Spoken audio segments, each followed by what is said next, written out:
কিন্তু আমরা কি দেখছি, আমার দেশেতে প্রতিদিন পেপার খুললে একটা না একটা বেটি রেপ হয়ে যাচ্ছে। সে হতে পারে মুসলমানের বেটি, হতে পারে সে হিন্দুর বেটি, হতে পারে সে আদিবাসীর বেটি। মায়ের জাত আজকে নিরাপদে নাই, যে ধর্মেরই হোক না কেন, মায়ের জাত হলো নারী। এই নারীরা আজকে নিরাপদে নাই, কেননা আজকে যারা দেশ চালাচ্ছে এরা নারীদেরকে সুরক্ষিত দিতে পারছে না। কি করে পারবে? এদের দলের নেতা মন্ত্রী অনেকে রেপিস্ট রয়েছে, চরিত্রহীন রয়েছে, জালিম রয়েছে, এবং এরা যাদের দ্বারা জেতে, এরা যাদের দ্বারা ক্ষমতায় আসে, এরা যাদের দ্বারা ভোট চুরি করে, তাদের মধ্যেও বেশিরভাগ চরিত্রহীন জালিম রয়েছে। এই জন্য এরা রেপিস্টদের বিচার করতে পারেনি। কিন্তু ইসলাম বলছে রেপিস্টদের একটাই শাস্তি, তাকে মৃত্যুদণ্ড দিয়ে দাও, তাকে দুনিয়ায় বাঁচার অধিকার নাই। কেন? যে মায়ের জাতে সম্মান করতে পারে না, ওই মানবরূপী পশুর বাঁচার কোনো অধিকার নাই। আপনারা কি একমত তো নাকি? একমত না হলে তার ইসলামের হবেন বা কি করে? তাহলে আজকে 2-10টা 20টা যদি রেপিস্টকে ঝেড়ে দেওয়া যায়, তাহলে বাকি সব মায়েরা নিশ্চিন্তায় থাকবে না? থাকবে না? হ্যাঁ। কিন্তু যখন যখন দেশের বা রাজ্যের মাথায় যারা বসে থাকে, তারাই যখন রেপের রেড দেয়, তখন কি রেপ আর বন্ধ হয়? কথা বলে। তাহলে সেই রাজ্যে এরকম মিথ্যা কথা বলবে ইসলামের বিরুদ্ধে, আর তাকে ধরবে এ আশা করাটাও যায় না। কিন্তু আমাদের দায়িত্ব আছে না নাই প্রতিবাদ করা? কি গো বলেন, প্রতিবাদ করার দায়িত্ব আছে না না? আল্লাহর কাছে জবাব দিতে হবে। তরুণেরা, এমন নবী পাখি প্রেমিকেরা, আল্লাহ নবী জানিয়ে দিলেন মক্কা জমিনে থেকে শুরু করলে তামাম পৃথিবীর জমিনে জাহিলিয়াতের যুগে নারীদের ঘরে জন্তু পুঁতে দেওয়া হতো। আজ থেকে 1500 বছর আগে নারীদের কোনো সম্মান মর্যাদা ছিল না, নারীদেরকে ভোগের পাত্রী বানানো হতো। স্পেনের শাসক যে ছিল, এমন করে রোমের যে শাসক ছিল, পারস্যর যে শাসক ছিল, তারা নারীদেরকে ভোগের পাত্রী বানাতো। নারীদের কোনো সম্মান মর্যাদা ছিল না। আল্লাহ নবী জানিয়ে দিলেন নারীদেরকে তোমরা জন্তু কেন পুঁতে দিচ্ছ? তারা বলতে লেগেছিল নারীরা হলো অশুভ, তাদের কোনো বাঁচার অধিকার নাই। আমার রাসূলুল্লাহ জানিয়ে দিলে এ দুনিয়ার মানুষের এটা হলো তোমাদের কুধারণা, এটা তোমাদের কুসংস্কার। যে 16টা পুত্র সন্তান দেয় মায়ের পেটে, ওই 16টাই কন্যা সন্তান দেয় মায়ের পেটে। নারী আর পুরুষ এই দুটোরই দুনিয়া জমিনে দরকার আছে। এই দুজনের মিলনের বিনিময়ে দুনিয়া জমিনে মনুষ্য জাতির বিকাশ ঘটবে। এটা মহান স্রষ্টা সৃষ্টি। তাই নারী অশুভ নয়।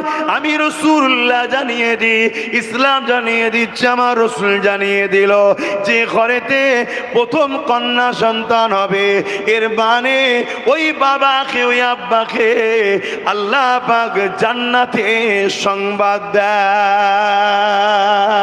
আরো জোরে বলুন সুবহান।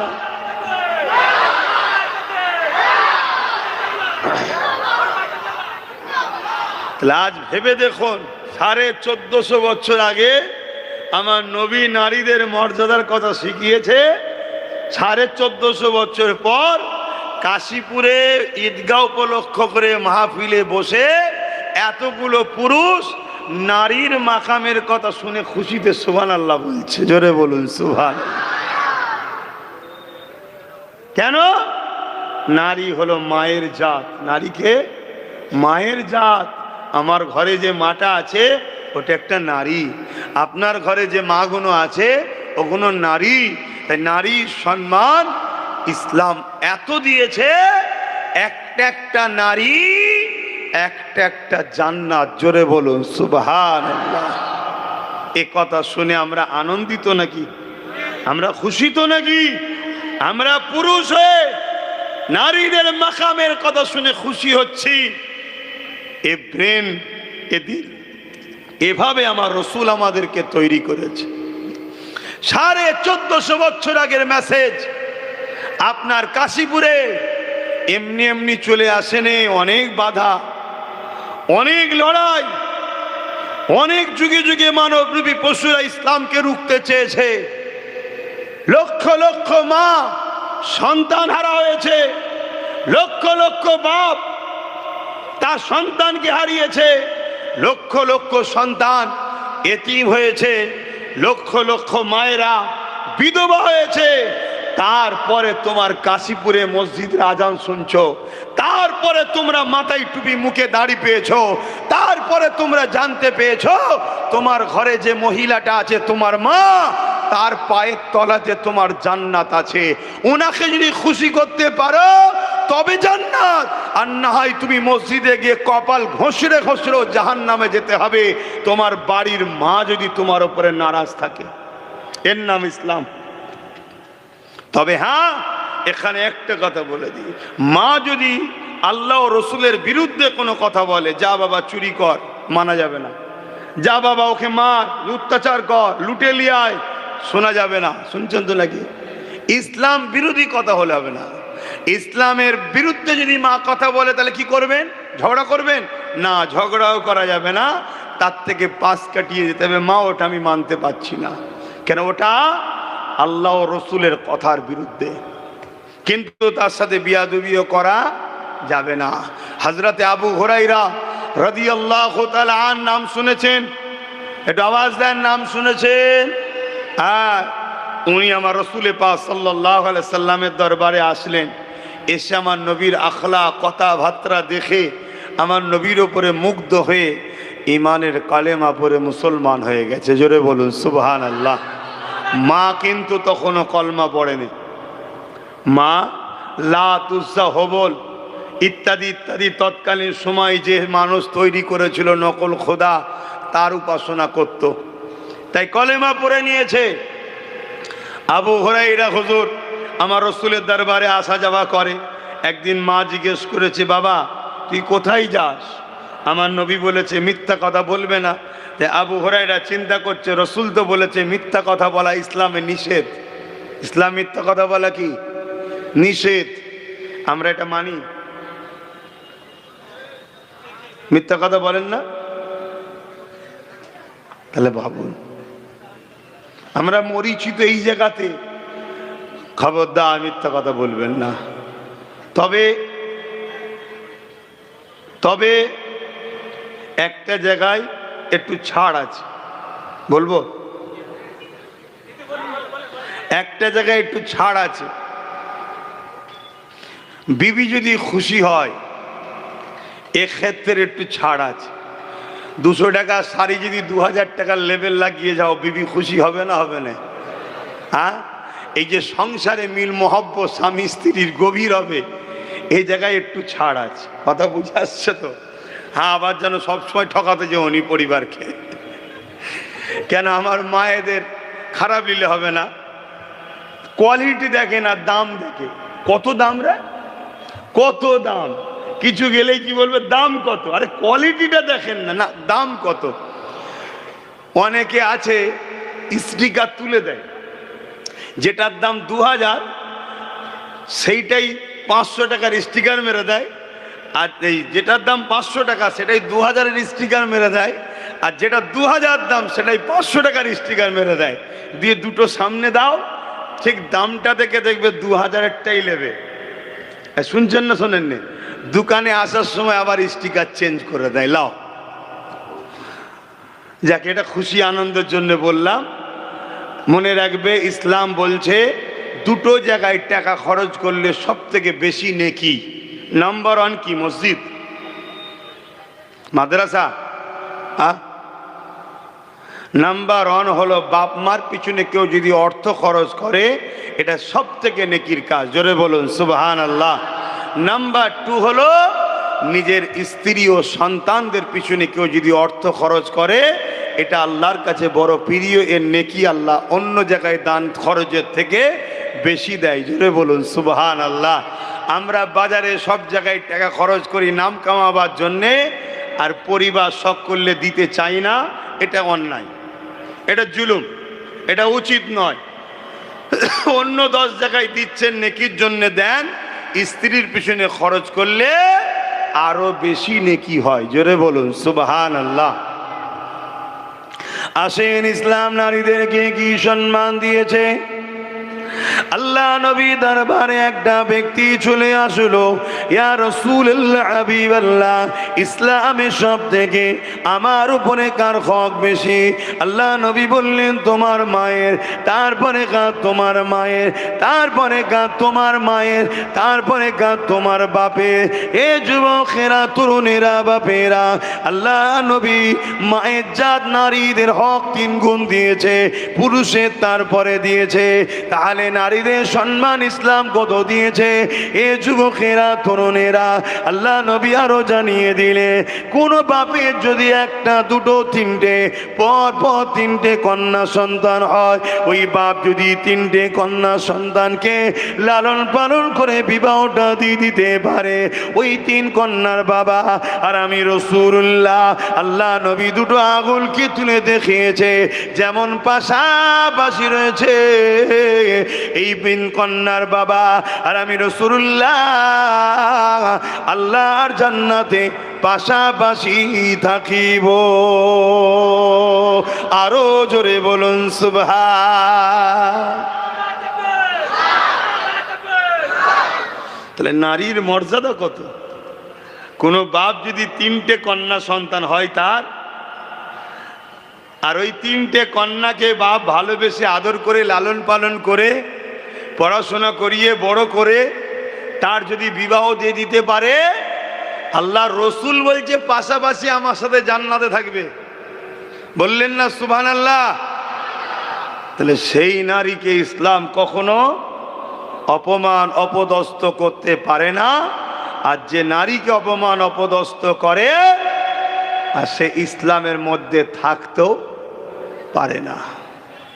অতএব বাপ, কিন্তু আমার মায়ের জাতেদের বলবো, নিজের সন্তানদের ঘরে 3টে শিক্ষা অবশ্যই দেবেন। আল্লাহ রসুল বলেছেন, প্রত্যেকটা মা বাপের দায়িত্ব সন্তানকে 3টে শিক্ষা দেওয়া। নাম্বার 1 নবীর প্রেম, নাম্বার 2 আহলে রসুলদের প্রেম, নাম্বার 3 কোরআনের শিক্ষা।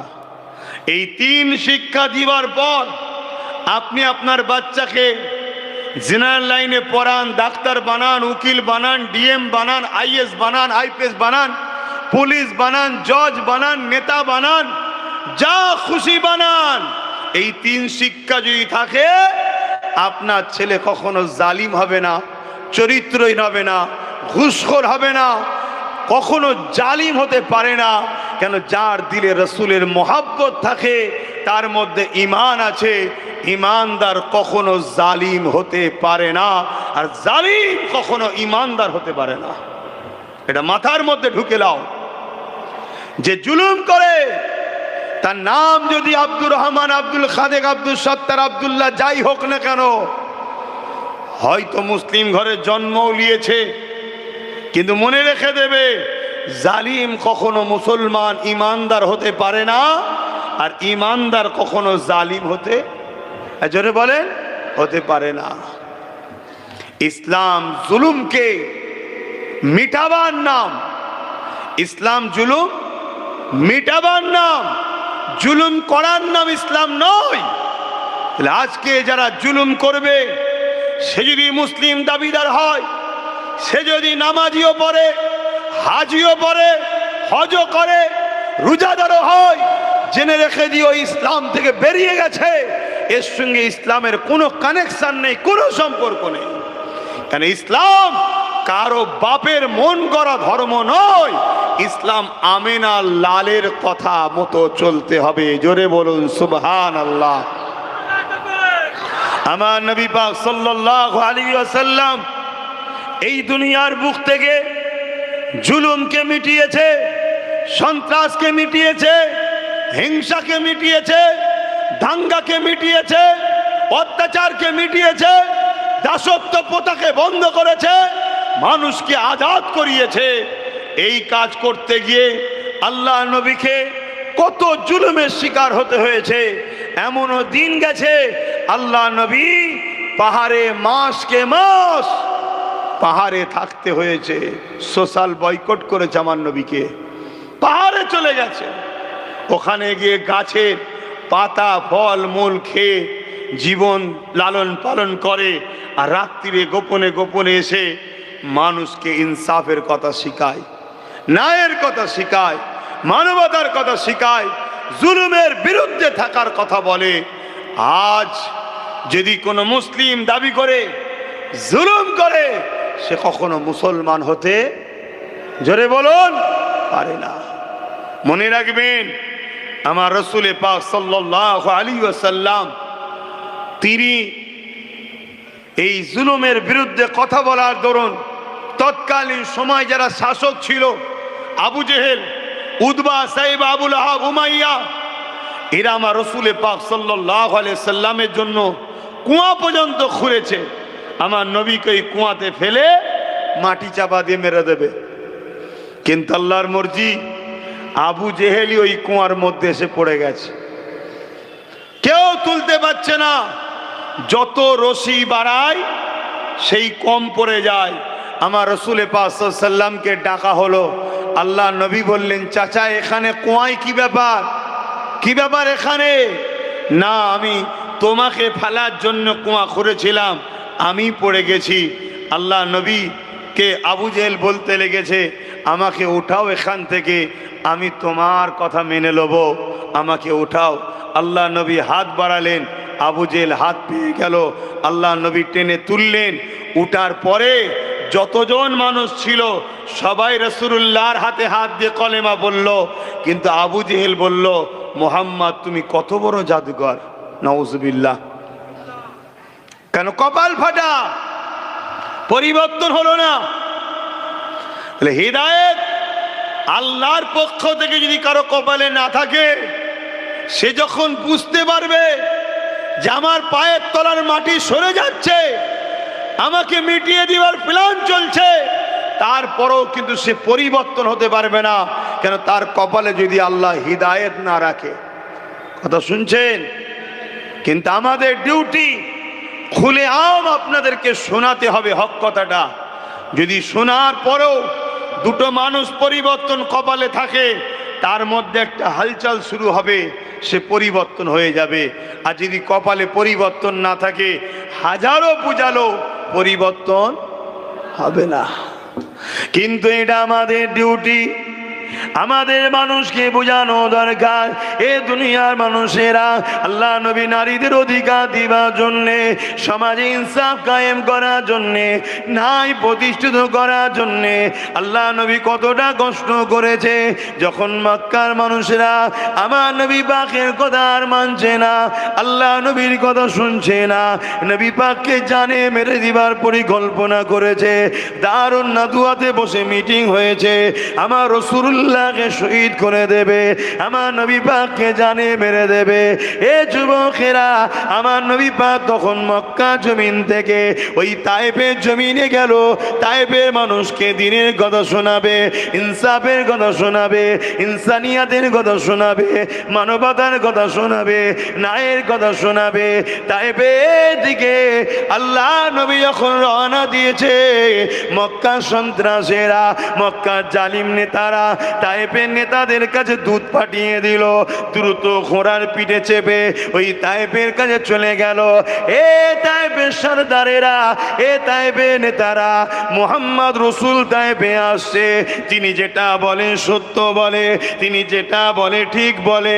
কিন্তু তিনার কথা যদি মেনে নাও, তাহলে আমাদের জুলুমের সাম্রাজ্য মিটে যাবে, আমাদের অন্যায় সাম্রাজ্য মিটে যাবে, আমাদের মানুষকে লুটে রাখার সাম্রাজ্য মিটে যাবে। মানুষের মধ্যে আমরা আতঙ্ক তৈরি করে রেখেছি, মানুষ আমাদের দাসী রয়েছে। মুহাম্মদ রাসূল মানুষকে দাসত্ব প্রথা থেকে আজাদ করতে এসেছে।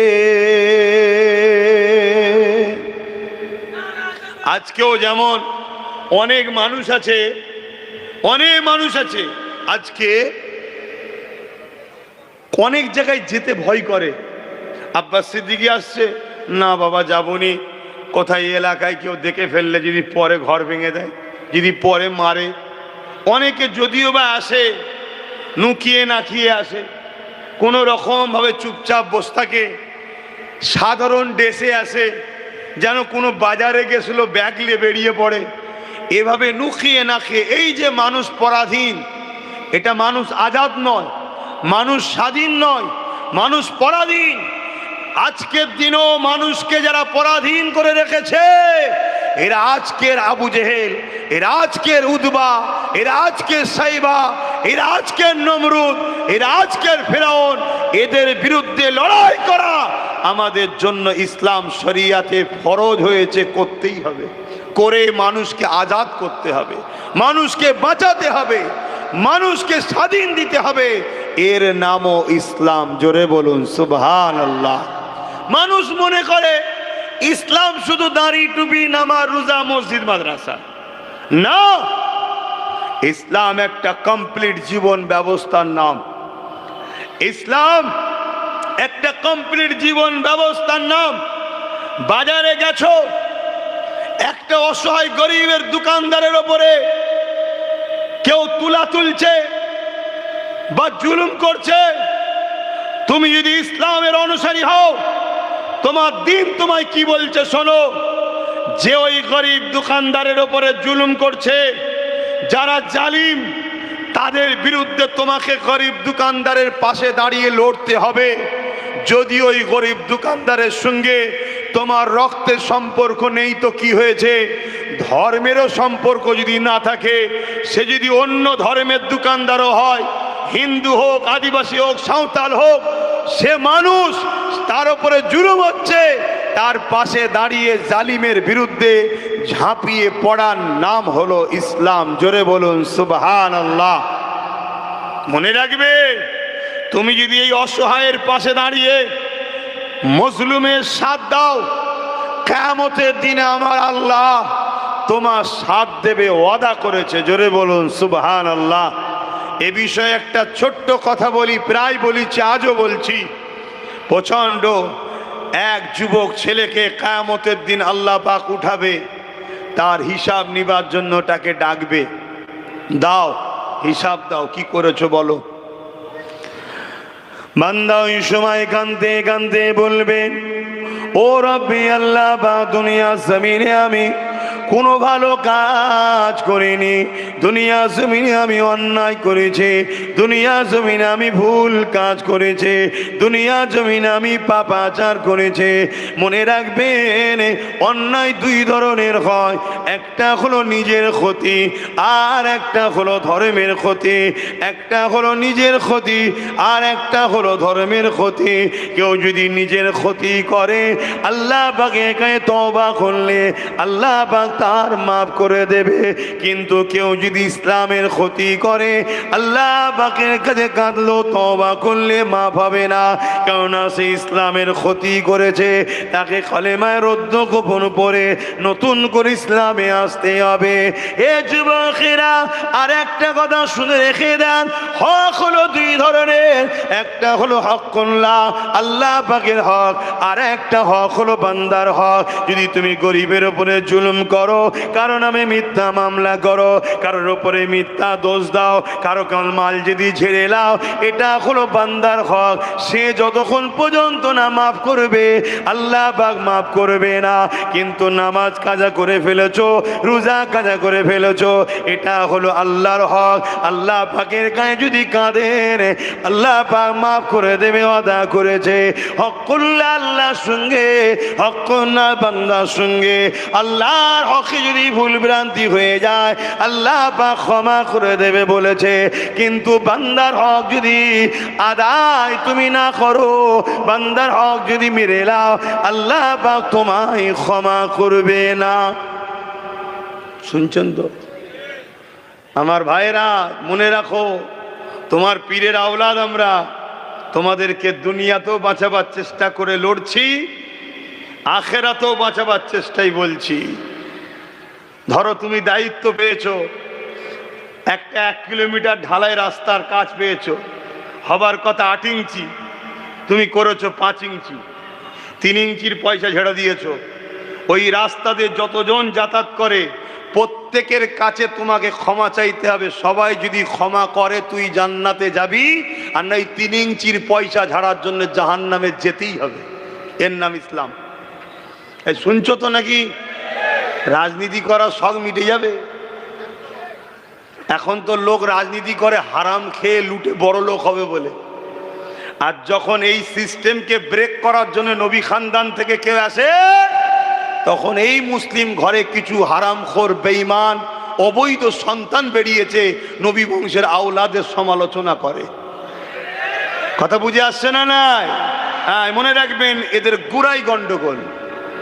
এরা যদি হালালি সন্তান হতো তাহলে এই ধরনের কথাবার্তা বলতো না। কেন? এরা নিজেরা হারামখোর, এরা চোর, এরা গুন্ডা, এরা ডাকাত। রাজনীতি এদের কাজ নয়। রাজনীতি হলো ভালো মানুষদের কাজ। রাষ্ট্র সেবা, রাষ্ট্রবাসী সেবার নাম হলো রাজনীতি। অনেক মহান কাজ, পুণ্যের কাজ। কোন রাজনীতির নেতা যদি ন্যায় পরায়ণ হয়, সত্যবাদী হয়, মানব প্রেমিক হয়, দেশপ্রেমিক হয়, ইনসাফ প্রেমিক হয় এবং ইমানদার যদি হয়, আল্লাহ তাকে কিয়ামতের দিন আরশের ছায়া দেবে। জোরে বলুন সুবহানাল্লাহ। তাহলে রাজনীতিটা খারাপ নয়, কিন্তু রাজনীতির নামে 8 ইঞ্চির ঢালাইকে যদি মেরে খাও তাহলে মনে রেখে দিও তোমার জন্য জাহান্নাম অপেক্ষা করছে। আমাদের সমাজে অনেক রাজনীতির নেতা আছে, হজ করে এসছে। হজ শুনছেন তো নাকি? পাক্কা ইবলিসের চালা হয়ে ঘুরে বেড়াচ্ছে। এরকম শয়তান হাজি আছে, আছে না নাই? এতিমের মাল খায়, বিধবার মাল খায়, তেরপল চুরি থেকে শুরু করে, চাল চুরি থেকে শুরু করে, এ হারামখোর কোনো কিচ্ছু বাদ দেয় নে। অথচ এদের জন্য ইসলামকে কলঙ্কিত হতে হচ্ছে। এদের জন্য মানুষ ইসলামকে দেখায়, এদের জন্য মানুষ ইসলামের বিরুদ্ধে কলম চালায়। কিন্তু ওই সকল মানুষ জানে না এ হাজি তো কি হয়েছে, এ হাজি জাহান্নামে যাবে। গরিবের উপরে জুলুম করে থাকে। এর নাম ইসলাম। ইসলাম কাউকে ছাড় দেয়নি। ইসলাম একটা রুলসের নাম, নীতির নাম, পথের নাম, রাস্তার নাম। এই পথের বাইরে গেলে সে যেই হোক তার ছাড় নাই। শুনছেন তো? কিন্তু একটা সাধারণ মানুষ ভুল করা আর একটা নামাজি, মুসল্লি, হাজি, পীর, পীরজাদা ভুল করা এক নাকি ভাই? লোক আঙুল তো এই দিকে দেখাবে, এই দেখ কত বড় মুখে দাঁড়িয়ে রেখে মাথায় টুপি দিয়ে হজ করেছে, দেখ হারামখোর ঘুরছে। তাহলে কোথায় গেল? হজকে টানছে। এ কথা বুঝে আসছে না? নাই? অতএব বাপ আপনাদেরকে বলবো, ইসলামকে মানুন, ইসলাম অনুযায়ী জিন্দেগি গড়ুন, ইসলাম অনুযায়ী চলুন। একটা হক্কুন নাস আর একটা কি? হক্কুল্লাহ। আল্লাহর হক, বান্দার হক। যদিও হজ না করে, আল্লাহর কাছে যদি কাঁদাকাঁদি করে তওবা করে, আল্লাহ বলেছে আমার হক আমি মাফ করে দেবো। জোরে বলুন সুবহানাল্লাহ। কিন্তু কোন গরিব মানুষ, নিরীহ মানুষ, অসহায় মানুষ তার ঘরের ছেলেকে মিথ্যা কেস দিয়েছে, শুনছেন? এরকম হয় না? হয় না? আর কেস হলে তো প্রশাসন বন্ধুদের নিরুপায়, শুনছেন না? শোনেন না? তাদেরকে ধরতে হবে, না ধরলে আবার ওপর থেকে চাপ আসবে। কি গো, হাবলদার হওয়ার শখ গেছে? ব্যাস, তারাও নিরুপায়। তো এই যে মিথ্যা কেস দিল, এটা হলো হক্কুন নাস। যতক্ষণ পর্যন্ত না ওই ছেলেটা যার নামে কেস হলো ওর দোষী নয়, ও যদি মাফ না করে, তুমি যেই হও, তোমার যদি সেজদায় পড়ে কপালে কালো দাগও করে ফেলো, আল্লাহর রসুল বলছে তোমায় জাহান্নামে যেতে হবে, মাপ নাই। শুনছেন তো ভাই? তাহলে তোমাদের ঘরেও বলে যাচ্ছি, শুধু আজ শুনলে হবে না, তোমরাও যদি কারোর উপরে জুলুম করো যে আমরা ভাইজানের সাথে আছি, না না, আল্লাহর দ্বীনের বিরুদ্ধে গেলে তোমাদেরকেও আল্লাহ ছাড়বে না। আমার কথা শুনছো? এটা মনে রেখে দিও। তবে এটাও বলে যাচ্ছি, মজলুমের পাশে দাঁড়িয়ে জালিমের বিরুদ্ধে লড়াই যদি করো, আর এই লড়াই করতে গিয়ে তুমি যদি কেউ মারা যাও, আল্লাহ তোমার জীবনের গুনাহ মাফ করে জান্নাত দেবে। জোরে বলুন সুবহানাল্লাহ। আরো জোরে বলো সুবহানাল্লাহ। কেন? তুমি আল্লাহর সৃষ্টিকে বাঁচাবার জন্য লড়াই করেছো। এ বিষয়ে ছোট্ট একটা কথা বলে যাচ্ছি। প্রচণ্ড গরমের সময় এক পশুকে গাছতলাতে সকাল সকাল বেঁধেছে তার মনিব, দুনিয়ার মালিক বেঁধেছে। আর সূর্য ঘোরার সাথে সাথে রোদটাও ঘুরেছে, ওই পশুর গায়ে রোদ পড়ছে। আর এমনভাবে বেঁধেছে যে পশুটা ওর ছায়ার দিকে যেতে পারছে না, রোদে দাঁড়িয়ে আছে প্রচণ্ড গরমে। এই রোদের তাপেতে পশুটা জিভটা বাহির হয়ে গেছে, গরম তাপে হাঁপাচ্ছে। একটা যুবক ছেলে হেঁটে হেঁটে যাচ্ছিল, যাকে আল্লাহ দেখে জিজ্ঞেস করছে, বান্দা তোর আমল নামা দেখা। আর সে বলছে, আল্লাহ ভালো কাজ কিছু করিনি, শুধু পাপই করেছি। আল্লাহ আপনি আমাকে গোপনে জাহান্নামে দিয়ে দিন। সে নিজে থেকে চাইছে আমাকে গোপনে জাহান্নামে দেন, কেন ভালো কাজ করিনি তো, সবার সামনে অপমান করবেন না।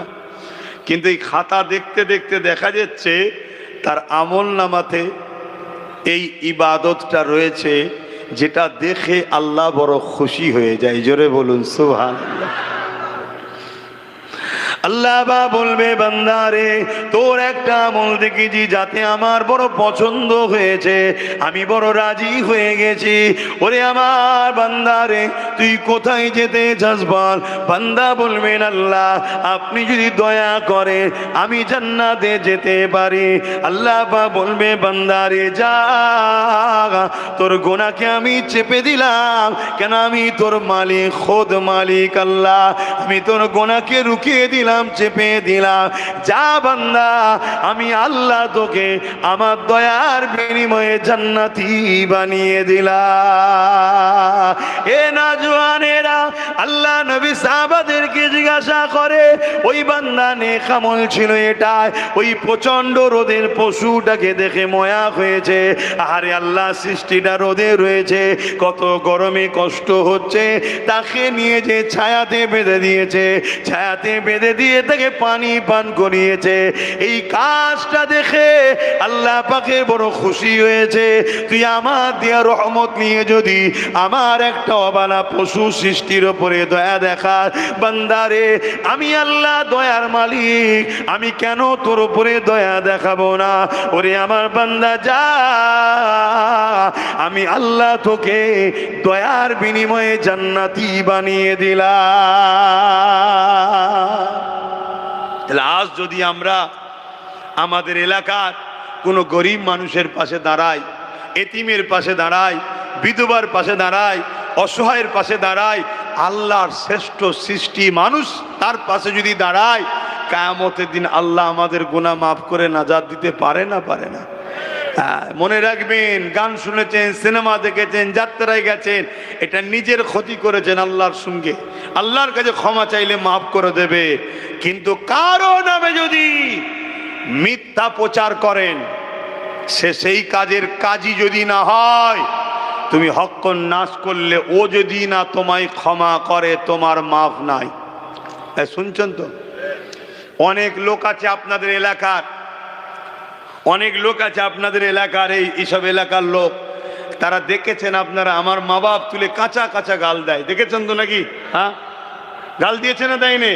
হ্যাঁ, যখন আমার মাকে গাল দিচ্ছে তখন আমার মা কাবা শরীফে আছে, আমার মাকে গাল দিচ্ছে। শোনো, পশ্চিমে সূর্য ডোবে, পূব থেকে ওঠে, কাল যদি পশ্চিম থেকে উঠে যায়, এটা যেমন অসম্ভব একদিন উঠবে, এটা উঠলে উঠতেও পারে একদিন উঠবে। এর থেকেও অসম্ভব হলো, এর থেকেও সত্য হলো, যারা গালি দিয়েছে এদের বিচার হবেই হবে। কথা বুঝে আসছে না? নাই? হ্যাঁ, কেন? এটা হক্কুন নাস, ওর মাপ নাই, ওকে মাপ হবে না। তাই আমি আপনাদেরও বলে যাচ্ছি, খবরদার হক নাশ করে ফেলবেন না। আমার ভালোবাসার বাপ ভাইরা, কারো হক মারবেন না, কারোর উপরে জুলুম করবেন না, কাউকে মিথ্যা কেস দেবেন না, কারো উপরে অত্যাচার করবেন না, কারো ঘর লুটবেন না, কারো ক্ষতি করবেন না। আমার ভালোবাসার মানুষদেরকে শিক্ষা দিচ্ছি, কেন? এগুলো করলে নাজাত পাবেন না। তবে হ্যাঁ, যদি কোনো জালিম, সন্ত্রাস, অত্যাচার, সমাজ বিরোধী এই সমাজকে নষ্ট করছে, ক্ষতি করছে, মানবরূপী পশু যদি থাকে তার বিরুদ্ধে লড়াই করে যদি আপনি সমাজে ইনসাফ প্রতিষ্ঠিত করতে চান, ন্যায় প্রতিষ্ঠিত করতে চান, গরিবের হক আদায় করতে চান, বিধবার হক আদায় করতে চান, মানবতাকে প্রতিষ্ঠিত করতে চান, বাচ্চাদেরকে শিক্ষার ব্যবস্থা করতে চান, এক কথায় ন্যায় প্রতিষ্ঠিত করতে যাওয়ার জন্যে যদি আপনি লড়াই করেন, মনে রাখবেন এই লড়াই আপনার জন্য বড় নসিব। এই লড়াই আপনি যদি অংশগ্রহণ করে মারা যান বেহিসাব জান্নাত পাবেন, এবং যদি গাজী হন আল্লাহ আপনাকে দুনিয়াতেও সম্মানওয়ালা করবে, আখিরাতেও আল্লাহ জান্নাত দেবে। জোরে বলুন সুবহানাল্লাহ। কেন? এটা আমার রাসূলের ইসলাম। এটা ন্যায়কে প্রতিষ্ঠিত করা এটা আমার রাসূলের ইসলাম। কিন্তু মনে রাখবেন, কারো উপরে যদি লুটবো মনে করি, জুলুম করব মনে করি, তাহলে কিন্তু ইসলাম ইজাজত দেয়নি। অনেকে মনে করে দুনিয়াদারি দুদিনের, আমাদের যেটা মন যাচ্ছে আমরা করেলি, পরে দেখা যাবে খনি। দেখার সময় পাবের কি মানে আছে? দেখার সময় পাবের কি মানে আছে? আমার কথায় আপনাদের কষ্ট হচ্ছে নাকি? অসুবিধা হচ্ছে? রোদ তো চলে গেছে আল্লাহ কারে। বাপের আমার নবী পাক অনেক কষ্ট করেছে। আল্লাহ নবী যখন ন্যায়ের পক্ষে ছিলেন, ইনসাফের পক্ষে কথা বলতেছিলেন, মানবতার প্রচার করতেছিলেন, এ যুবকেরা তৎকালীন সময়ে শাসকরা কত অত্যাচার করেছিল। আমি যে তায়েফের কথাটা বলতে গিয়ে চলে গেলাম, তায়েফের মানুষের কাছে আল্লাহ নবী মেসেজ, আল্লাহ নবী যাচ্ছে, এই মেসেজটা যখন পৌঁছে গেল, তায়েফের সর্দারেরা, তায়েফের নেতারা, তায়েফের জালিম অত্যাচারী শাসকেরা সঙ্গে সঙ্গে বাচ্চা বাচ্চা ছেলেদের হাতে পাথর তুলে দিল। তুলে দিয়ে দূর থেকে দেখাতে লাগলো, ওই যে ব্যক্তিটা এসছে ওটা হলো মজনু, ওটা হলো পাগল, নাউজুবিল্লাহ। তার সঙ্গে সেই রকম ব্যবহার করো যা পাগলের সঙ্গে ব্যবহার করতে হয়। এ যুবকেরা, আল্লাহ নবী যখন তায়েফের দিকে আগিয়ে গেলে, তায়েফের বাচ্চারা ওই সময় সে আমার রাসূলুল্লাহ দিয়ে পাথর ছুঁড়তে লাগলো। আল্লাহ নবীর শরীরে লেগে রক্তাক্ত হতে লাগলো, আল্লাহ নবীর শরীরে রক্ত বেরোতে লাগলো। তায়েফের জমিনে নবী পাকের রক্ত জুতা মোবারক পর্যন্ত ভরে গেল, এত রক্ত বেরোতে লেগেছে। এ নওজওয়ানেরা, আজও তোমরা ন্যায়ের পক্ষে থাকলে, ইনসাফের পক্ষে থাকলে, মানবতার পক্ষে থাকলে, যদি তোমাদের ওপরে জুলুম হয়, ধৈর্য হারা হলে হবে না, মন খারাপ করলে হবে না। কারণ আমার নবী পাকের ওপরে কত জুলুম হয়েছে। আল্লাহ নবী গরিবের পক্ষে ছিল, এতিমের পক্ষে ছিল, বিধবার পক্ষে ছিল, মানবতার পক্ষে ছিল। তাই তৎকালীন সময় জালিমরা আমার নবী পাকের ওপরে কত জুলুম করেছে। এই পাথরের আঘাত লাগতে লাগতে লাগতে আল্লাহ নবী এমন করে তায়েফের জমিনে অজ্ঞান হয়ে পড়ে যায়। সেই সময় বড় বড় নেতা লিডাররা গিয়ে সে দেখে, নাকে হাত দিয়ে দেখছে আল্লাহ নবী বেঁচে আছে না মরে গেছে। এ যুবক, একটা বার মনে রেখে দিও গো, আমার নবী পাক আমাদেরকে কত ভালোবাসে। সেই নবী আমার কত কষ্ট করেছে ইনসাফ তোমার আমার কাছে পৌঁছাবার জন্যে, নাই তোমার আমার কাছে পৌঁছাবার জন্যে। সেই নাকে হাত দিয়ে দেখতে লেগেছে আল্লাহ নবী বেঁচে আছে না মরে গেছে। তারা মনে করেছে রাসূল মারা গেছে। এই অবস্থায় নবী পাকের ওপরে আরো লাঠির বাড়ি আঘাত দিতে লেগেছে।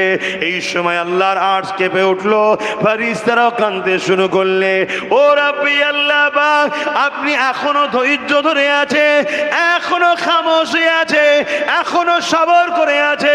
আল্লাহ, আপনার হাবিবের উপরে কি জুলুম হচ্ছে আল্লাহ, আপনার হাবিবের উপরে কি অত্যাচার হচ্ছে আল্লাহ। আমার আল্লাহ পাক বলে দিলে, এ ফেরেশতারে তোমরা কি চাইছো? ওই সময় ফেরেশতারা বলতে লাগলে, ও রাব্বি আল্লাহ, তায়েফ যে জায়গাটা রয়েছে তার দুদিকে দুটো বড় বড় পাহাড় রয়েছে, ওই দুটো পাহাড়কে এক জায়গায় মিলিয়ে তায়েফবাসীকে চেপটে মেরে দেওয়া হোক। এর যে যদি তা না হয় তায়েববাসীর উপরে পাহাড়কে তুলে চাপিয়ে মেরে দেয়া হোক। আমার আল্লাহ পাক বললেন, যাও ফারিস্তা, আমি ইজাজত দিয়ে দিলাম, পাহাড় চালক ফারিস্তাকে সাথে করে নিয়ে যাও। যদি আমার ইজাজত রইল তাদেরকে পাহাড় চাপিয়ে মারতে পারো, বা দুটো পাহাড়কে এক জায়গায় করে পিষে মারতে পারো, আমার ইজাজত আমার পক্ষ থেকে রইল। তবে একবার তাদেরকে মারার আগে প্রথমে আমার হাবিবের কাছে যাবে, আমার হাবিবকে সালাম দেবে, এবং আমি আল্লাহ যে ফয়সালাটা দিয়েছি এটা তুমি একবার হাবিবকে শুনিয়ে দিও। শুনছেন তো? ধৈর্য হারা হলে হবে না। মনে রাখবেন, ইতিহাস ইতিহাস লিখে তাদেরকে স্মরণ রাখে যারা সর্বসময় জালিমের বিরুদ্ধে ছিল। ইতিহাস তাদেরকেই স্মরণ রাখে। নেতাজিকে স্মরণ রেখেছে, আশফাকুল্লাহ খানকে স্মরণ রেখেছে। যারা পা চেটেছিল ব্রিটিশদের, তাদেরকে কিন্তু ইতিহাস স্মরণ রাখে না। অতএব চেটে কখনো ইতিহাসের পাতায় থাকা যায় না। বিপ্লব তখনই সম্ভব যখন তুমি ন্যায়ের পক্ষে, জালিমের বিরুদ্ধে থাকবে। তাকেই ইতিহাস স্মরণ রাখে, তার নামই ইতিহাসে ওঠে। কথা মাথায় ঢুকছে তো? অতএব আমার রসুল অনেক কষ্ট করেছে। তুমি আমি সামান্যতে পিছিয়ে ঘাবড়ে দুর্বল হয়ে গেলে হবে না। কথা বুঝে আসছে? অনেক রকম পরীক্ষা হবে আল্লাহর পক্ষ থেকে, অনেক রকম পরীক্ষা হবে। কখনো এই যেমন আমারও পরীক্ষা হচ্ছে, কত দিক দিয়ে পরীক্ষা আমাকে নেওয়া হয়। আল্লাহ নেই, আবার আল্লাহ সমস্ত বাধা কাটিয়ে পরীক্ষাতে আল্লাহ পাস করায়। আলহামদুলিল্লাহ। তা আল্লাহ আমাদেরকে পরীক্ষা নেবে, এক একজনের এক এক ধরনের পরীক্ষা হবে। কত মানুষ আছে একটাই বাড়ির ছেলে, একটাই গরিব, মিথ্যা গ্যাঁজার কেসে জেলে ভরে দিয়েছে। এই শুনছেন? পড়ে আছে জেলে। সে বেচারি গ্যাঁজা কি জিনিস হয়তো দেখেন কোনোদিন, জেল খাটছে না। হাজার হাজার ছেলে আছে। এ সব কিন্তু কিয়ামতের দিন ধরা পড়বে। এ সবার বিচার আল্লাহ নেবে। সে যেই হোক সবাইকে মহান স্রষ্টার কাছে জবাব দিতে হবে। সবাইকে হাজিরি হতে হবে ময়দানে মাশরে। তো ভাইরা আমার রাসূল পাক সাল্লাল্লাহু আলাইহি সাল্লামের কাছে হযরতে জিবরাইল চলে এলেন। পাহাড় চালক ফেরেশতা এলো, আল্লাহ নবীকে হযরতে জিবরাইল হাতে করে পরিষ্কার করছে রক্তগুলো।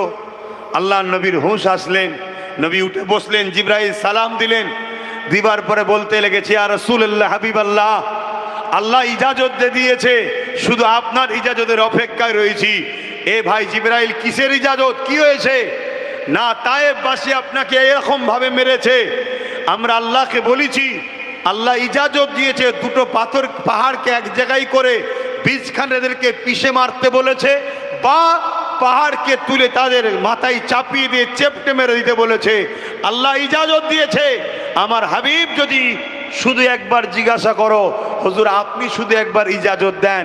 আমার রাসূল পাক সাল্লাল্লাহু আলাইহি সাল্লাম, রহমতের নবী, দয়ার নবী, সঙ্গে সঙ্গে হাত তুললেন, আল্লাহ এরা আমাকে চেনে না তাই মেরেছে, এদেরকে আপনি শেষ করে দেবেন না আল্লাহ।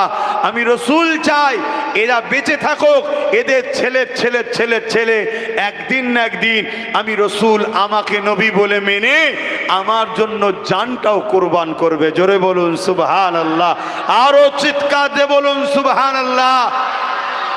আজ সেই তায়েফের বুকে মানুষ যাচ্ছে, আজও সেই তায়েফের বুকে লক্ষ লক্ষ মানুষ রয়েছে।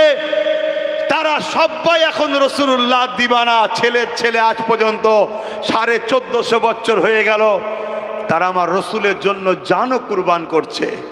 তা আমার নবী পাক সেদিন যদি বদদুয়া করতেন, আজ আমরা সব শেষ হয়ে যেতাম। আমার নবী পাক সাল্লাল্লাহু আলাইহি সাল্লাম এত কষ্টের পর, এত ধৈর্য ধরে ন্যায়ের পক্ষে, ইনসাফের পক্ষে, গরিবের পক্ষে, মানবতার পক্ষে, তাওহীদের পক্ষে মানুষকে আহ্বান করেছে। আমার নবী পাক সাল্লাল্লাহু আলাইহি ওয়াসাল্লাম তিনি যে মেসেজ দিয়েছে 1450 বছর ধরে তাম পৃথিবীর বুকে, সেই মেসেজ আজও চলছে।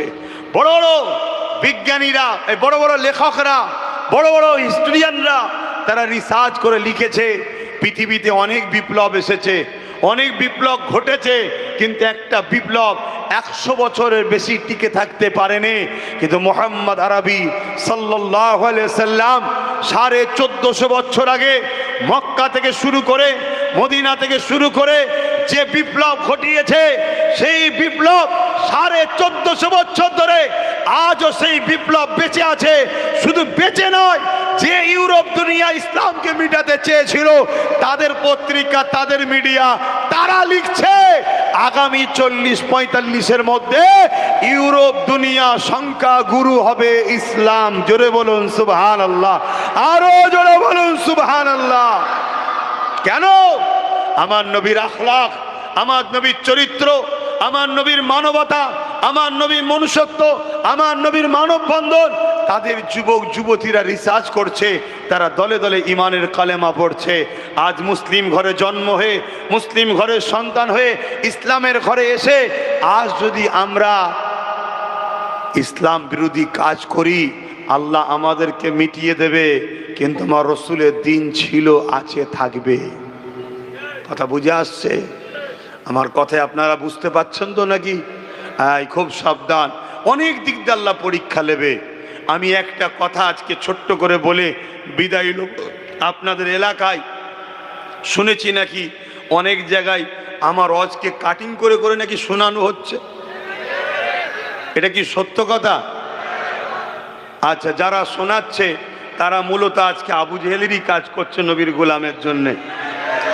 আবু জেহেল কি করেছিল জানেন? মক্কার অলিতে গলিতে সব লোক ফিট করে দিয়েছিল, সবাইকে বলেছিল যে বল মুহাম্মদ সাল্লাল্লাহু আলাইহি ওয়াসাল্লামের বিরুদ্ধে সব বল, শুধু বিরুদ্ধে বল, শুধু বিরুদ্ধে বল। কিন্তু যাকেই বলে সেই বলে একবার গিয়ে দেখি তো কে, আর এসে দেখছে আমার রসুলের মতো তো কেউ আসেনি আর আসবে না, নবী দিবানা হয়ে কলেমা পড়ে মুসলমান হচ্ছে। জোরে বলুন সুবহানাল্লাহ। তা আজকে এরা আবু জেহেলের উত্তরসূরি হয়ে নবীর গোলাম আব্বাস সিদ্দিকীর হয়েই প্রচার করছে। কথা বুঝছেন?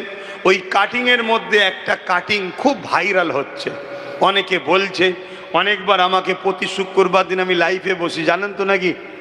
দেখেন আপনারা, প্রতি শুক্রবার দিন লাইভে বসি ফুরফুরা দরবার শরীফ থেকে সন্ধ্যে 7টায়। কেন? অনেক দিক দিয়ে তো আমাকে রুকার চেষ্টা করছে, কোনো দিন হয়তো রুকে দিল, বলা তো বন্ধ করলে হবে না, ওই জন্য লাইভটা এখন থেকে চালু করে দিয়েছি যাতে কানেকশন ঠিক জুড়ে থাকে। কথা বুঝে আসছে তো নাকি? হ্যাঁ, তুই কোন দিকে রুকবি, যেদিকেই রুকিস না কেন আমার আল্লাহ 1000 দিকের দরজা খুলে দিতে পারে। জোরে বলুন সুবহানাল্লাহ। তো এই জন্যে একটা প্রশ্ন প্রায় ওঠে, সেই প্রশ্নটা হচ্ছে এটাই যে আমি নাকি বলেছি যে টিএমসিকে ভোট দেওয়া হারাম। আপনারা শুনেছেন এই বক্তব্যটা? কে কে শুনেছেন একটু হাত তুলে দেখান। বাবা, এত লোক শুনে ফেলেছেন, হাত নামান। তো শুনে আমাকে খুব গালিগালাজি করেছেন তো নাকি? গাল দেননি কেন? অ্যাকচুয়ালি ঠিক এটা কাটিং করা জিনিস। হ্যাঁ, এটা কাটিং করা জিনিস, এভাবে ঠিক আমি বলিনি। এর আগেও কিছু কথা আছে, পরেও কিছু কথা আছে। আপনাদের কি শোনার ইচ্ছা আছে পুরোটা? কারা শুনতে চান একটু হাত তুলে দেখান, হাত লম্বা করে তোলেন। সবাই শুনতে চাইছেন তো? হাত নামান।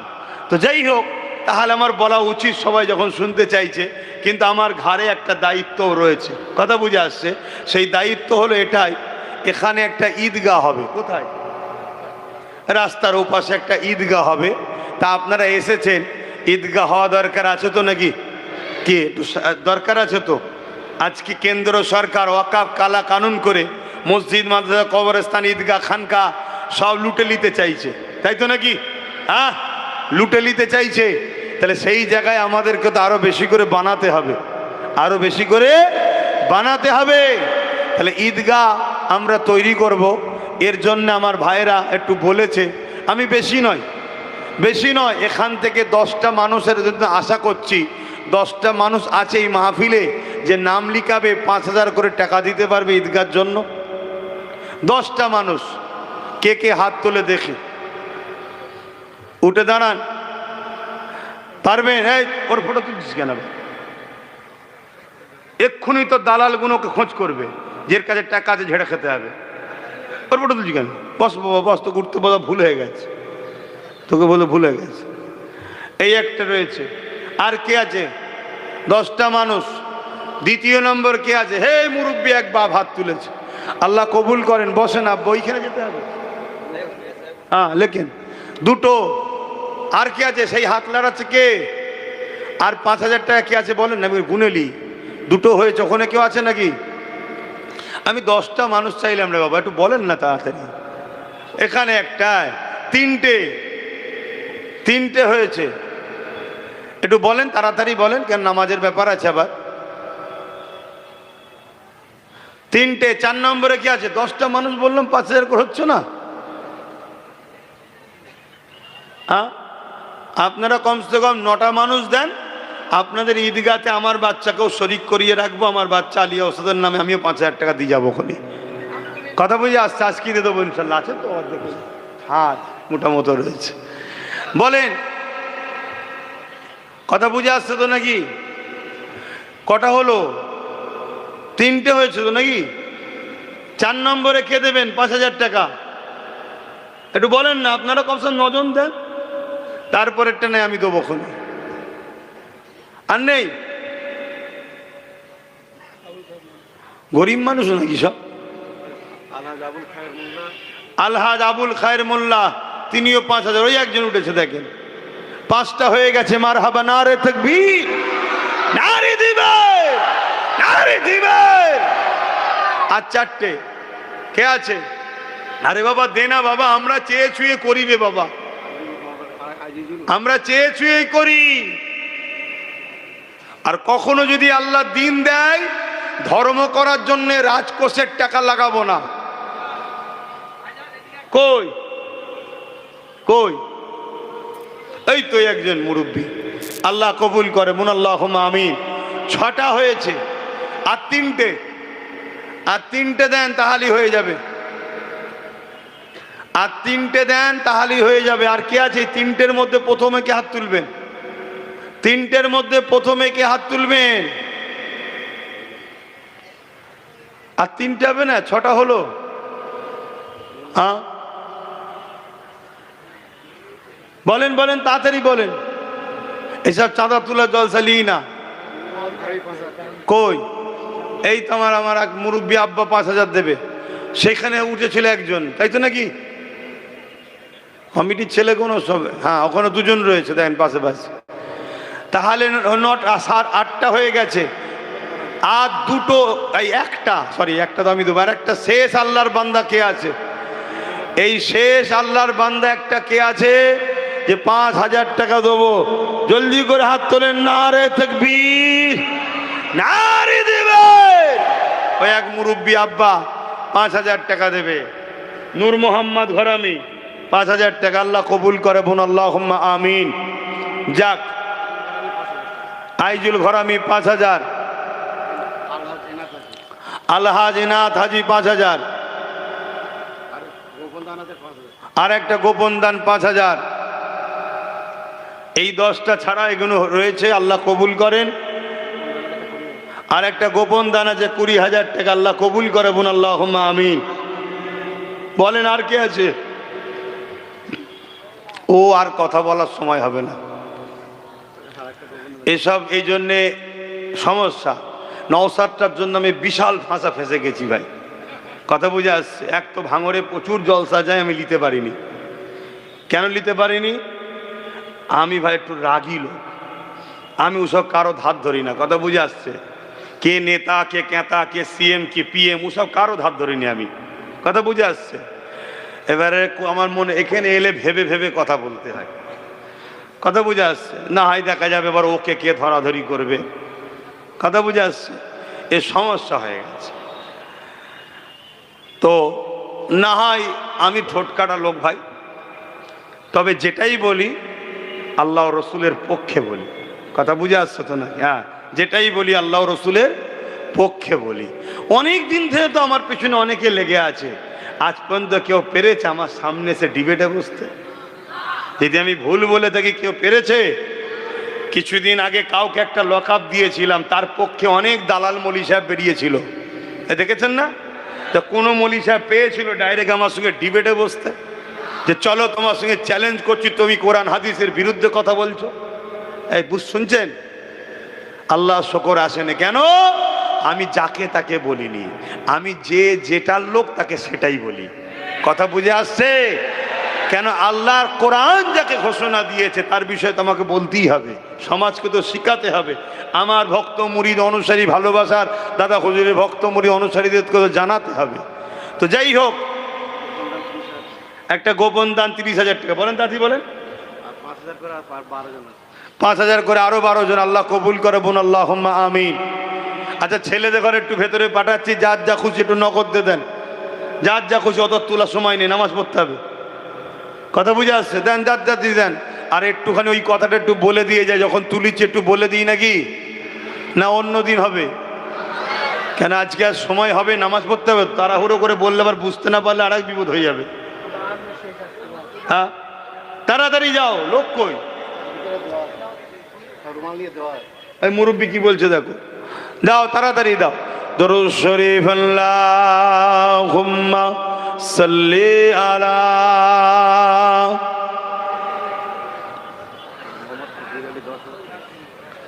মোহাম্মদ ফকির আলী 10,000 টাকা আল্লাহ কবুল করে, আল্লাহুম্মা আমিন। আর কে আছে? রৌফ আলী ঘরামি 5,000 টাকা।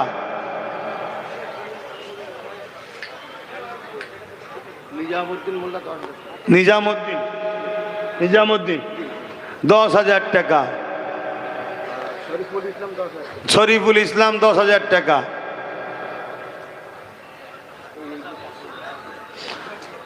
দাও তাড়াতাড়ি দাও।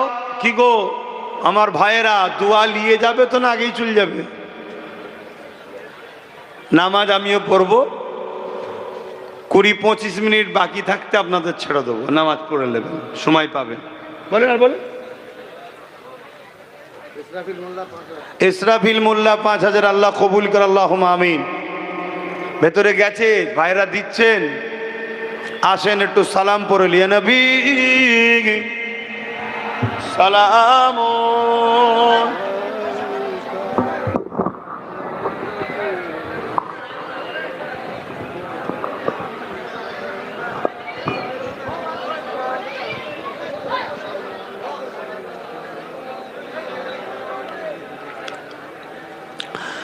ভাইরা আমার, আমরা দাঁড়িয়ে সালাম দিই, শুনছেন? আমরা দাঁড়িয়ে সালাম দিই, কিন্তু কেউ যদি বসে সালাম দেয় তার বিরুদ্ধে আমাদের কোনো ফতোয়া নাই। কিন্তু আমাদের দাঁড়ানোর কেউ যদি বিরোধী করে তাহলে তার বিরুদ্ধে শরিয়াতের ফতোয়া আছে। এটা প্রেমের ব্যাপার, আদবের ব্যাপার, ভক্তির ব্যাপার। আসুন আমরা সকলে সালাম দেব। আর একটা ছোট্ট কথা, এই দাঁড়িয়ে দাঁড়িয়ে জিজ্ঞেস করছি, বলবো বড় ভাই হিসাবে জিজ্ঞেস করছি, আমার ছোট ভাই নওশাদ আপনাদের জিতিয়েছিলেন, সে আপনাদের সঙ্গে খারাপ ব্যবহার করে না তো? হাত তুলে বলুন, খারাপ ব্যবহার করে না তো? যদি কোনো রকম খারাপ ব্যবহার করে থাকে আমাকে বলবেন। কথা বুঝে আসছে? প্রতি শুক্রবার দিন থাকি, জানেন তো নাকি? প্রতি শুক্রবার দিন থাকি, দরবার শরীফে যাবেন, বলবেন। কেন? বড় ভাই হিসাবে দায়িত্ব, তার ছোট ভাই যদি ভুল করে তাকে শিক্ষা দেওয়া। তবে মনে রাখবেন, নবী বংশের আওলাদ, জামানার মুজাদ্দেদের খুন, এটুকু আশা রাখা যায় চোর চিটিংবাজ গাদ্দার ধোঁকাবাজ হবে না।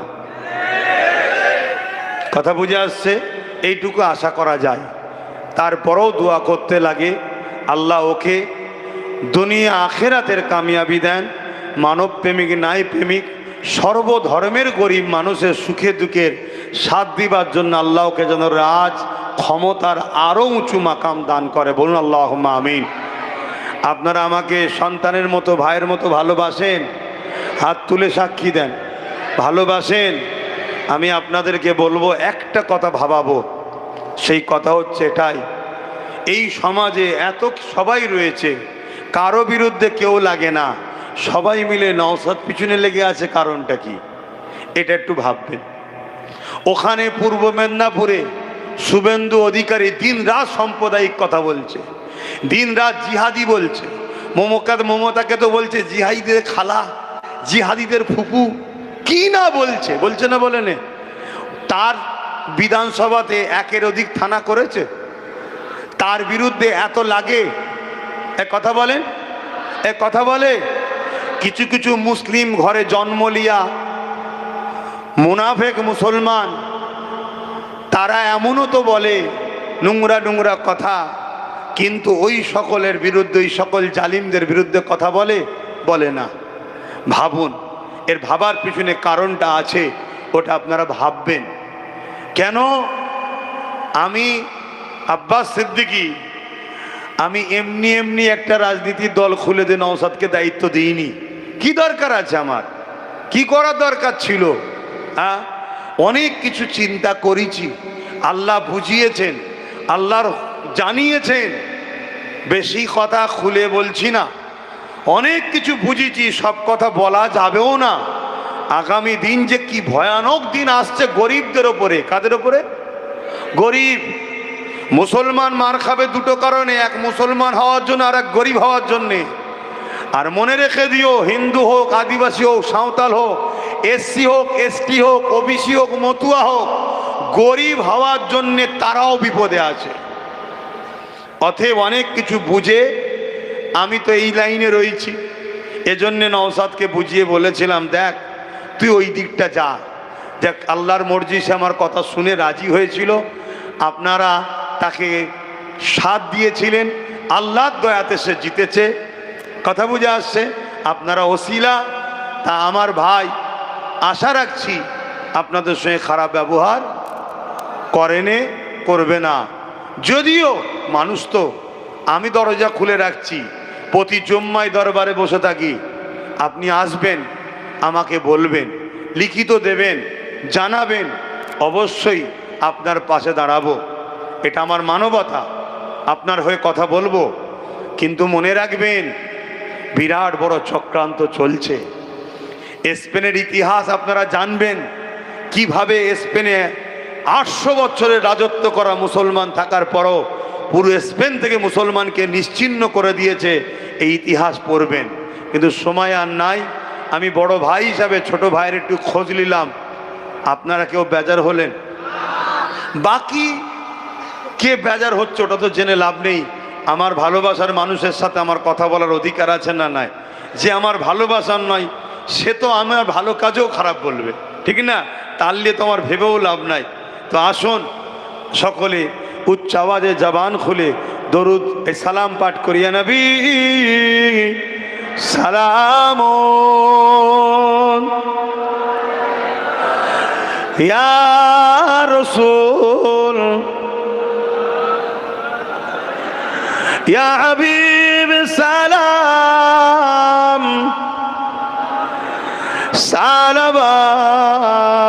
সালাবাতুল্লাহ। কঠিন হাসরের দিনে কি আছে মোদের কপালে, গুনাহগার উম্মাহ আতো আপনার লইবেন সঙ্গে মাহশরে। নবী সালাম ইয়া রাসূল ইয়া হাবিব সালাবাতুল্লাহ।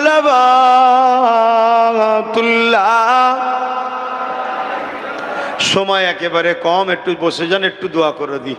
সকলে বসে। ও এসব জলসা এই জন্য লিয়া খুব সমস্যা। চাঁদা তোলার জলসা আমায় লিয়ে আসবেন না। হ্যাঁ, আল্লাহ শেফা দান করেন। ভাই আমার, আমি দুঃখিত, আমি আর বলতে পারলাম না এই কথাটা। কখনো আশপাশে আসলে বলবো, এবং আপনাদের ঘরে বলবো, লাইফে বা অনেক জায়গাতে আমার পুরো বক্তব্য দিয়ে আছে, আপনারা শুনে নেবেন, তাহলে উত্তরটা পেয়ে যাবেন। কিন্তু একটা কথা বলবো, আমার ধর্ম আমার কাছে, অন্য অন্য ধর্মের ভাইদের ধর্ম তাদের কাছে, তাই তো নাকি? আমাদের ধর্মের যেমন ঈদুল আজহাতে আমরা কোরবানি দিই, পশু জবাই করি, এটা আমার ধর্মের নিয়ম, তাই তো নাকি? তো এই পশু, কোরবানির পশু সিন্নি বা তাবারুক আমি কি অন্য ধর্মের মানুষকে খাওয়াতে পারবো? খাওয়ালে তার ধর্মের বাবা বেগে আঘাত দেওয়া হবে না হবে না? হবে, উচিত নয়। কিন্তু আমি দুঃখের সাথে বলছি, আমাদের রাজ্য সরকার মুসলমানদের ঘরে বড় প্ল্যান করে প্রসাদ খাইয়ে মুশরিক কাফের বানাবার প্ল্যান করেছে। আপনারা জানেন তো নাকি? তাহলে এটা ন্যায় করেছে না অন্যায় করেছে? রসুল বলছেন অন্যায় দেখলে হাত দিয়ে রোখো, হাতে যদি ক্ষমতা না থাকে মুখ দিয়ে প্রতিবাদ করো, নয় অন্তর থেকে ঘৃণা করো। অন্যায়কে যে সাথ দেয় সে ইসলাম থেকে বেরিয়ে যায়। এ কথা শুনছেন তো? মনে রাখবেন, একটা চক্রান্ত চলছে আমাদেরকে ইসলাম থেকে বার করে দিবার। রাজনীতির নেতাদের উচিত মানুষের রুজি রুটি, কাজ কারবার, শিক্ষা, চাকরি বাকরি নিয়ে ভাবা, তা না করে সেখানে ধর্মস্থান তৈরি করছে। তারপরেও চলো তর্কে যাচ্ছি না, আমাদেরও ট্যাক্সের টাকা রয়েছে, মুসলমানের টাকায় ধর্মস্থান তৈরি করে সেখানে তারা ধর্ম করবে কি করবে না সে তাদের ধর্মের বিষয়। আমি তারপরেও ইখতিলাফে যাচ্ছি না, তর্কে যাচ্ছি না। কিন্তু আমার ধর্মে যেটা হারাম, অবৈধ, নিষেধ, সেই জিনিস আপনি রেশনের মধ্যে খাইয়ে আমাদেরকে মুশরিক কাফের বানাতে চাইছেন। এ বিষয়ে কোনো আলেম উলামা প্রতিবাদ করেছে? কিন্তু আমার বিরুদ্ধে মুখ খোলার লোক অনেক আছে। তাহলে ভাবতে হবে এরা ভাড়াটিয়া কাজ করছে, এরা ভাড়াটিয়া কাজ করছে।